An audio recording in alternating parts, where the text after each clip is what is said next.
a narrativa do Porto de Mariel na maior cara dura do mundo. Gente, o pessoal entrava com lei de acesso à informação para saber se o Bolsonaro comprou o pastelzinho com um cartão corporativo. Era isso aí. Irmão, E a dívida até hoje.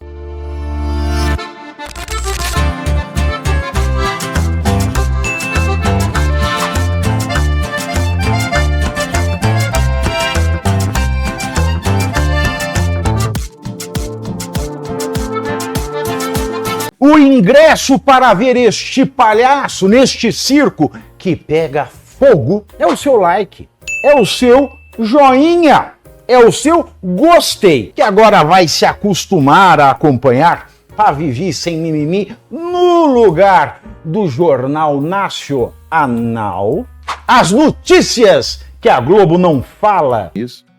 O que acontece, gente? O Lula, depois que ele mudou a postura dele em 2002, mudando, colocando gravata, coisa que o Lula não usava, botando terno, falando com os empresários, vamos gravar isso, tá? Falando com os empresários, ele é eleito em 2002. FHC, Fernando Henrique Cardoso.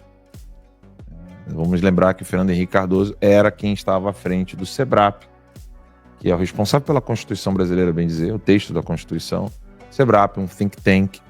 Olha a diferença do Lula. Olha isso aí, gente. A mudança que eles fizeram no Lula. E colocando o Lula ao lado dos empresários. Pode deixar essa foto aí, produção, muito boa. O Lula, ele foi colocado na presidência em 2002, né? Eleição de 2002, assume em janeiro de 2003, com o auxílio do FHC. E quando eu falo com o auxílio do FHC, eu quero dizer sobre isso aqui. Quem é o general Jorge Félix? Olha como tem nada novo debaixo do sol. Nós estamos vendo o quê? Hoje, nesse exato momento, a gente está vendo general traíra, pilantra, safado, mentiroso, covarde, chorão. É isso que a gente está vendo. General, vagabundo, almirante, a porra toda. Entregando Bolsonaro no covil dos leões sem crime nenhum. Sem crime nenhum. Coronel inventando reunião, etc. E aí, esse é o general Jorge Félix. Está na tela aí para vocês. Ele era ninguém mais, ninguém menos do que o cara que estava à frente do GSI do FHC. E por que o nome dele é importante? Ele e o Mauro Marcelo era o chefe da ABIN na época do Fernando Henrique Cardoso. O que eles descobriram, tá? Uma reunião que ocorreu em 2002, abril de 2002. Lula vai ser eleito em outubro, novembro de 2002. Então, em abril, eles fizeram uma reunião. O PT fez uma reunião com um membro das Farc, que depois vai conseguir asilo no Brasil. Ele estava sendo procurado pela Interpol. Tá? O Brasil deu abrigo para ele. Abrigo. Porque ele era membro das Farc. Um infiltrado estava na reunião do PT, na Chácara Coração Vermelho, é esse mesmo nome? É, Chácara Coração Vermelho, próximo a Brasília.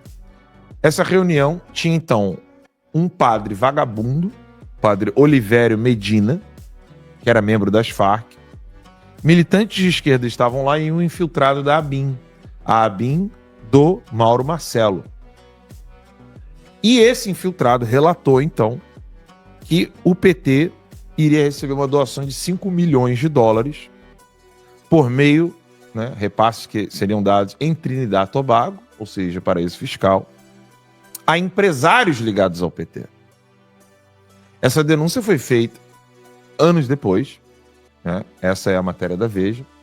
Anos depois, em 2005, quando o PT já estava no poder. O que acontece? O coronel Eduardo Adolfo Ferreira, ele que era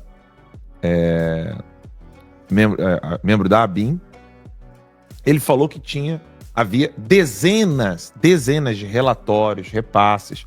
A ABIN, então, realmente envia para o GSI um documento robusto, com declarações, testemunhas, repasses financeiros das Farc para o PT. Farc para o PT significa da cocaína. Né? Dia 30, segunda-feira que vem, vai ter então o julgamento do Carvajal. E a gente sabe muito bem o que ele disse. Ele disse, olha, o Cartel de los Soles financiou candidaturas na América Latina. Foi isso que ele delatou tentando escapar da prisão. Não deu certo.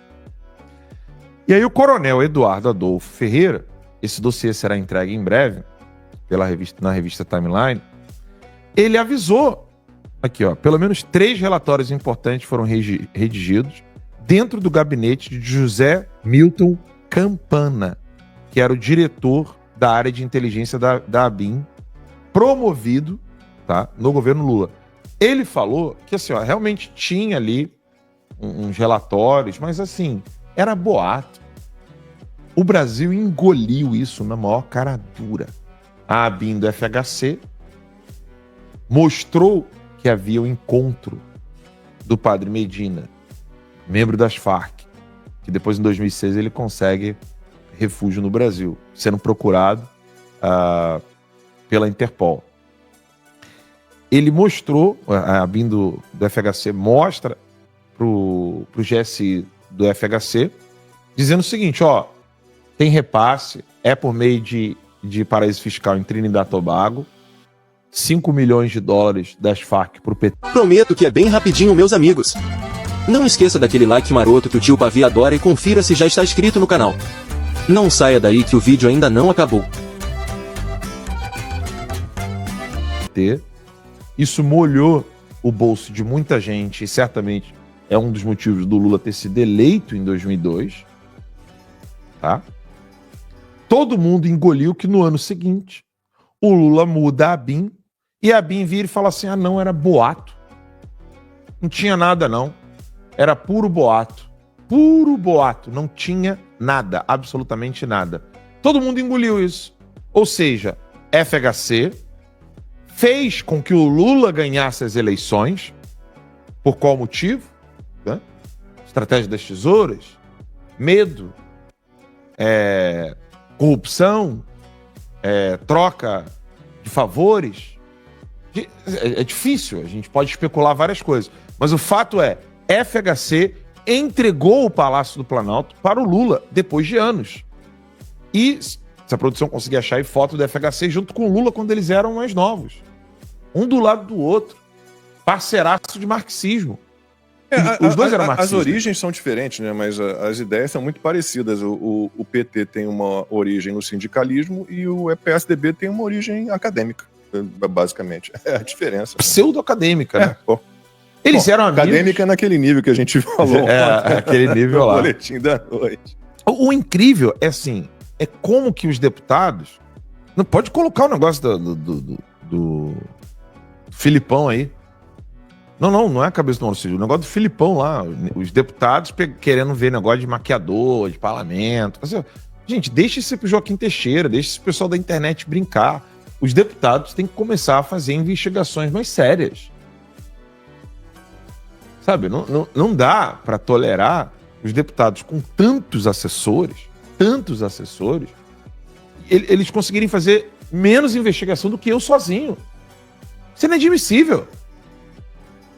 Sabe, não dá. Não dá. O Lula, ninguém mais tem dúvida, o Lula foi eleito com o dinheiro da cocaína das Farc. Ele utilizou as próprias Farc não só como cocaína, mas como disse a matéria da Veja na Lava Jato, no período da Lava Jato, que a Odebrecht tinha que pagar pedágio durante 12 anos. 100 mil dólares por 12 anos. As Farc. Não sou eu que estou dizendo isso. É só colocar aí, ó, bota no Google. Farc, Odebrecht, 100 mil dólares... Veja, vai aparecer. Não, a história que você conta no dossiê do Porto de Mariel é um troço impressionante. A gente acompanhou todo o processo, mas eu não sabia que o sigilo sobre a administração do porto era assim, bom, claro, é um país comunista, Cuba, mas assim, é um segredo total sobre o que entra por ali, sobre o que sai dali. Ninguém sabe, não tem nenhum... A imprensa brasileira engoliu a narrativa do Porto de Mariel na maior cara dura do mundo. Gente, o pessoal entrava com lei de acesso à informação para saber se o Bolsonaro comprou o pastelzinho com um cartão corporativo. Era isso aí. Irmão... E a dívida até hoje não foi paga. O empréstimo do BNDES não foi pago. É isso aí. O TCU alertou, é um contrato sem nenhuma garantia para o Brasil, para o BNDES. Nenhuma. E pode perguntar para todo mundo que foi ministro ou secretário de ministro na época do Bolsonaro. Era quase todo dia Lei de acesso à alguém da esquerda acionando. Então, primeiro C, você curte, que é o preço deste programa. Quanto vale o ingresso para ver este palhaço neste picadeiro bonito? Vale uma curtida. Se liga, ô Bonner, nós vamos derrubar o Jornal Nacional. Esta é a meta.